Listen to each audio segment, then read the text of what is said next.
Hi friends, இன்றைக்கி நம்ம கிளாஸில் பிரேக்ஃபாஸ்ட் என்ன சாப்பிட்டு வந்தாங்க அப்படின்னு நான் வந்து ஷேர் பண்ண போகிறேன். மேக்ஸிமம் வந்து பிரேக்ஃபாஸ்ட் என்ன சாப்பிட்றோம் அதே தான் லஞ்சும் அவங்க கண்டினியூ பண்ணிக்கிறாங்க. வீடியோவை ஸ்கிப் பண்ணாமல் பாருங்கள். கிளாஸில் ஒரு ட்விஸ்ட் இருக்குது, அதுக்கு கட்டாயம் இன்றைக்கி ஆன்சர் பண்ணணும். ஓகே, கோதுமை கஞ்சி இன்றைக்கி ஒரு கேர்ள் சாப்பிட்டேன்னு சொன்னாங்க. எனக்கு ரொம்ப ஹாப்பியாக இருந்துச்சு. தோசை, கறி குழம்பு, எக் ரைஸு நான் 3-4 பேர் சாப்பிட்டாங்க சொன்னாங்க. Tomato rice, lemon rice, potato, அப்புறம் வெண்பொங்கல் சாப்பிட்டேன்னு சொன்னாங்க.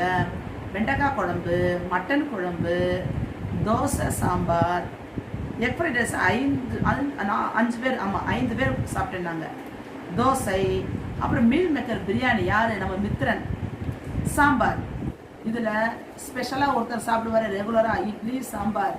அவர் எப்பயும் போல் ஆருண் தான், அந்த குட்டி ஆருண் வந்து எப்பயும் போல் இட்லி சாம்பார்னு சொல்லிட்டாரு.